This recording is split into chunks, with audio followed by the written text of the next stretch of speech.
बहुत समय पहले, जब बगदाद की गलियां कस्तूरी और अंबर की खुशबू से महकती थी, जब बाजारों में ज्ञान और बुद्धि का सौदा होता था, और जब यात्री 7 समुद्र पार करके बगदाद की शान देखने आते थे, उस समय सुल्तान फखरुद्दीन का शासन था। सुल्तान फखरुद्दीन एक ऐसा शासक था जिसकी न्यायप्रियता की मिसालें दुश्मन भी देते थे। बगदाद की सल्तनत में न कोई भूखा था, न कोई पीड़ित चीखता था, और न कोई अनाथ आंसू बहाता था। लेकिन सुल्तान फखरुद्दीन की सबसे बड़ी उम्मीद उसका इकलौता बेटा शहजादा शहराम था। शहराम बचपन से ही बुद्धि और समझ में बेजोड़ था। समय के महान विद्वान हकीम अबू हसन जब शहराम को पढ़ाते तो अक्सर हैरानी से कहते, यह लड़का नहीं, जैसे खुदा की कोई खास नेमत है। शहराम घुड़सवारी में निपुण था, तलवारबाजी में अद्वितीय, गणित और दर्शन में अपने शिक्षकों को भी निरुत्तर कर देता था। अंदर और बाहर दोनों से सुंदर। जब वह महल की गलियारों से गुजरता तो सेवक झुककर सलाम करते और चुपके से दुआएं देते। लेकिन इसी सुंदरता, बुद्धिमानी और इज्जत ने उसके दिल में एक अनदेखा जहर भरना शुरू कर दिया था, घमंड का जहर। जब शहराम आईने में अपना हसीन चेहरा देखता तो धीमे से कहता, बगदाद की सल्तनत तो मेरा हक है, मेरा मुकाम आसमान से भी ऊंचा है। सुल्तान फखरुद्दीन ने इस घमंड की झलक देखी तो दिल में एक छुपी हुई बेचैनी महसूस की। उन्होंने शहराम को नसीहतों की मिठास से संवारने की कोशिश की। एक रात जब बगदाद की फिजाएं खामोश थीं, सुल्तान ने शहराम को अपने पास बुलाया।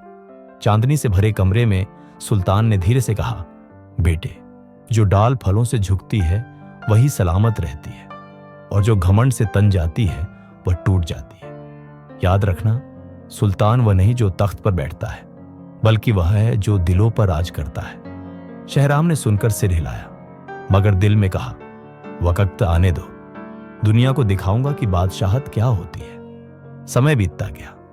सुल्तान फखरुद्दीन बूढ़े होते गए और बगदाद की जनता शहराम के राज्याभिषेक का इंतजार करती रही। आखिर वह दिन आ ही गया। शाही मैदान में भव्य समारोह आयोजित हुआ। सोने की कुर्सियां, माणिक के हार, कस्तूरी अंबर की खुशबू और बगदाद की हर गली में जश्न का माहौल था। शहराम ने तख्त पर कदम रखा, हीरो जरा ताज अपने सिर पर सजाया, और फिर उसने पहला हुक्म जारी किया, बगदाद आज से मेरी मर्जी से चलेगा। मैं खुदा की जमीन पर खुदा का प्रतिनिधि हूं। जो मेरे सामने झुकेगा वह जिएगा, जो विरोध करेगा मिटा दिया जाएगा। ये शब्द जनता के दिलों पर तलवार बनकर चले। दरबार में सन्नाटा छा गया। विद्वानों ने आंखें झुका ली, बूढ़े सलाहकारों ने आह भरकर अपनी जगह संभाली। शुरुआत में शहराम का शासन शानदार रहा। भव्य महल बनवाए गए, सेनाएं तैयार की गईं, नए बाजार बसाए गए।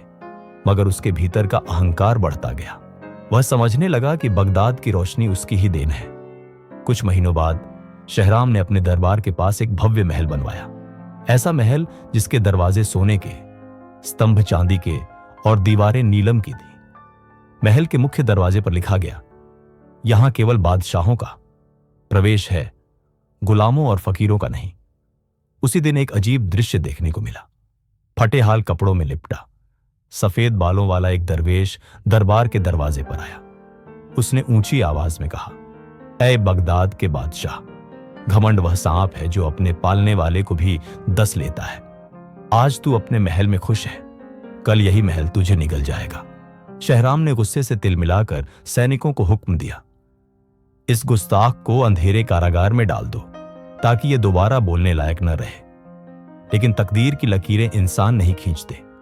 कुछ ही दिनों में बगदाद पर अकाल पड़ा। नदियां सूख गईं, हरियाली जलकर राख हो गई, बाजार सुनसान हो गए, घरों में चूल्हे बुझने लगे, और फिर पड़ोसी राज्यों ने बगदाद की कमजोरी देखकर हमला कर दिया। शहराम ने अपनी पूरी शक्ति बटोरी, लेकिन सैनिक जो उसके अत्याचार से तंग थे एक एक करके रणभूमि छोड़ने लगे। महल के दरवाजे टूट गए, सोना चांदी हीरे लूट लिए गए। जब अंतिम सैनिक भी महल छोड़ गया तो शहराम अकेला खाली तख्त पर बैठा था। जो कभी गर्व से सिर उठाकर चलता था वह अब दीवार से लगकर रो रहा था।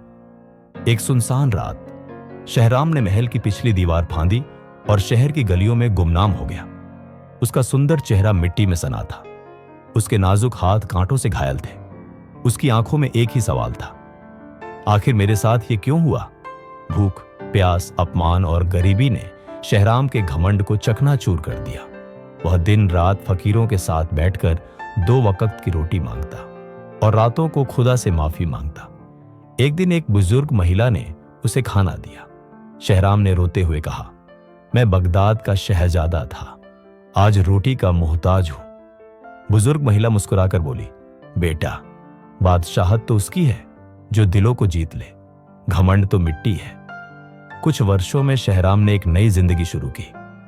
वह अनाथालयों में काम करता, कुएं खुदवाता, यात्रियों के लिए सराय बनवाता और रातों को अपने गुनाहों की माफी मांगता। उसकी अंतरात्मा जाग चुकी थी। उसे समझ आ गया था कि शानो शौकत महज एक धोखा है, असली दौलत तो विनम्रता और प्रेम है। कहते हैं, जब शहराम का अंतिम समय आया तो उसके पास न ताज था न तख्त, मगर हजारों लोग जिन्होंने उसकी मोहब्बत देखी थी रोते हुए उसके जनाजे को कंधा दे रहे थे। और बगदाद की फिजा में सिर्फ एक ही आवाज गूंज रही थी, विनम्रता ताजों से ऊंची है, प्रेम तख्तों से महान है। आज भी बगदाद के पुराने दरवाजे के पास एक छोटा सा शिलालेख लगा है जिस पर खुदा है, घमंड महलों को वीरान करता है, विनम्रता दिलों को आबाद करती है।